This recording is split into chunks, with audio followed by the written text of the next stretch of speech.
What is going on, YouTube? It is your man R0B back at it with another New York Giants video, and we've got breaking news. Joe Judge has been relieved of his duties today. It feels bittersweet. To be honest, as I said in my previous video, I was 50-50 on whether keeping Joe Judge or letting him go. I understood both reasons. I do feel that it was time to make a change. Personally, myself, I would have liked to seen a fresh face, especially if they're going outside of the organization in bringing in a brand new general manager. But I've got the news probably as of 10 minutes ago that Joe Judge was relieved of his duties, no longer the head coach of the New York Football Giants. I do wish him the best, him and his family. I do appreciate the 2 years that he provided for us, but in this regard now, not only is the GM search ongoing, which I personally believe that Joe Schoen is going to be the one that's going to end up getting that position.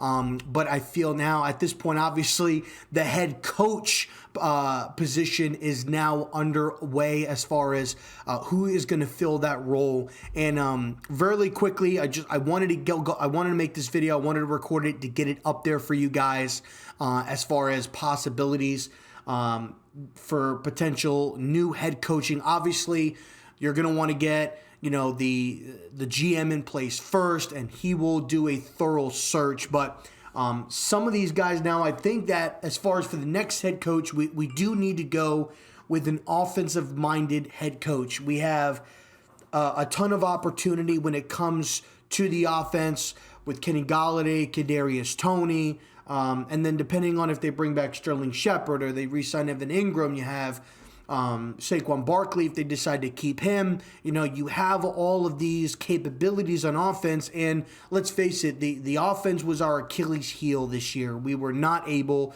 to move the football. We were not able to put points on the scoreboard, and ultimately I think that led to the defense struggling quite a bit because they were always on the field. So I think we definitely need to go with an offensive-minded coach, some of which I labeled here, obviously. Kellen Moore, I think that he's done a phenomenal job when it comes to the Dallas Cowboys with Dak Prescott, with Ezekiel Elliott, Michael Gallup, Amari Cooper, CeeDee Lamb, Cedric Wilson. I mean, they've got 4 good wide receivers that are there, and it's, at this particular point in time, he's done a fantastic job. Schultz has really come on board and been a key weapon for them at the tight end position, and he's done a great job. And when you look at, I guess obviously this also, really kind of depends on what you're going to do. Like, what's the next step? Is Daniel Jones going to be the guy? Are they going to move on from Daniel Jones? Does this quarterback, does this regime that's coming in, do they want to continue with what's there? And at this particular point, Daniel Jones really has not shown any type of capability. He's shown flashes, but he has not shown that he's able to maintain the quarterback position. And that's the most important position on the football field and in all of sports, is going to be the quarterback position. So if they decide to keep him, I think Kellen Moore would be a good fit because he works with a mobile quarterback currently and he knows what to do. The other name I have on the list here is Eric Bieniemy. When you look at what he's been able to do in the high-scoring offense with Kansas City, and how they're able to move the ball down the field and they're able to run and pass and the different route combinations and everything like that they're coming up with Mecole Hardman and Tyreek Hill and Travis Kelce. You have to think that that's what you look at that and you think that's what I want. I want that. So I think Eric Bieniemy would be a good fit. Obviously, and what I think would be potentially the front runner would be Brian Daboll. When you look at what he's done in Buffalo and what he's been able to do, Josh Allen is He's able to run the football. He's able to pass the football, the route combinations, and with getting digs open and their tight ends. I mean, when you look at they lost a couple of their tight ends and they had backups and they were coming in there and they were getting open and they were making plays. So they're able to run the football. They have a dynamic offense and what he's able to do. And I think that he would definitely, maybe the front runner, because I do feel that Joe Shane is the front runner for that position. And I feel like, bringing in, Brian Daboll from Buffalo probably would be his go-to, would be his number one choice.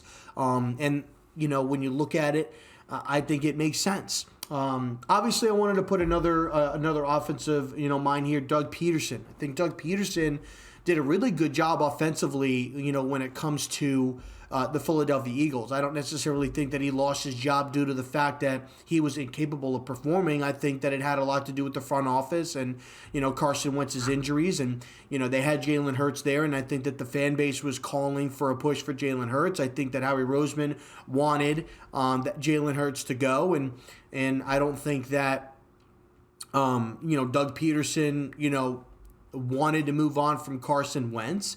But they were pushing it. And I think that due to that, unfortunately, he lost his position. And so he's familiar with the Eagles organization. He's been inside the division, so that's a plus there. But he did a lot of great things offensively when it came to the Philadelphia Eagles, with running the ball, with passing the ball. So he would definitely be a good fit. And then obviously Brian Flores. I know I said I wanted to go with an offensive-minded guy, but Brian Flores, I think, did not deserve to lose his job in Miami. And at the present moment, the culture and what he built in Miami and the way that the players played for him and everything that he did was fantastic. And the way that they responded, and they had, I think, a 4-12 record or a 4-10 record. His first year there, and then after that they made it to the playoffs. They got 10 wins, and they started off 1-7. They won 7 straight games, including sweeping the Patriots. I think he's 4-2 against Bill Belichick so far. So it's he's a defensive-minded guy, and you got to think now that Joe Judge is gone, Patrick Graham could be gone. Who knows if he's getting retained. You got to think that whole coaching staff is going to be gone, and there's going to be a whole brand new plethora of people coming in. Maybe Patrick Graham stays. Maybe Brian Flores comes in and he's able to work wonders and do amazing things with the defense, and they're able to maybe bring in an offensive guy, maybe like a Doug Peterson or an Eric Bieniemy. Guys like Eric Bieniemy and Kellen Moore, they would be, and Brian Daboll, they would be head coaching positions. But maybe you go off the street and you bring in a guy like Doug Peterson. Maybe they can somehow reach out to Pat Shurmur now that he's not affiliated with Denver, and bringing him in and saying, hey, listen, why don't you come back? And if they decide to keep Daniel Jones and maybe make that work. So, but it is a great day. A great 2 days to be a Giants fan. Dave Gettleman is gone. Joe Judge is gone. And you have to think that with this happening, that there's got to be good things coming on the horizon. And I'm excited. And and the big reason why I'm excited is, it's change. Change. We love change. It's been a rough couple of years. It's been a rough, long time, actually, 10 years, from this organization being a winning organization. And it's gotten to a point where I almost did not want to watch games. I was basically forcing myself to watch games on Sundays. And I didn't want to do that. And it's tough. It's tough, having your team on prime time and watching them just embarrass themselves on live television. I want to get back to where the Giants are a respected, feared franchise, and you're not spitting in the face of guys like Lawrence Taylor and Carl Banks and Michael Strahan and Phil Simms and these cornerstone people, Harry Carson and Lawrence Taylor, if I didn't say him, and these guys that are the cornerstone of your franchise, of your history, and you're just absolutely destroying their image. And it's about time that we change it. It's about time that we became a dominant franchise and get back to a winning culture, get back to a dominant culture to where the Giants are they're in the dance. They're always there. You never want to count them out. You know they're going to be there.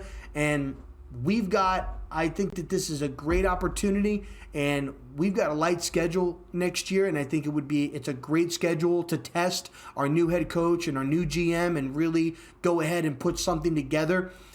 It's not a hard schedule, so it's a great opportunity to work out the kinks and get things going, and that next year come out, all cylinders going. So let me know in the comments section what you guys think. Let me know how you guys feel. Who are your head coaching candidates that you would like to see? Would you like to see an offensive-minded guy, a defensive-minded guy? Let me know in the comment section. I hope that you guys enjoyed the video, man. Shout out to all of you. I appreciate it. If you guys are new to the channel, be sure to hit the like button, subscribe, turn on those bell notifications so that you guys never miss an upload. Go Giants, and I'm out. Peace.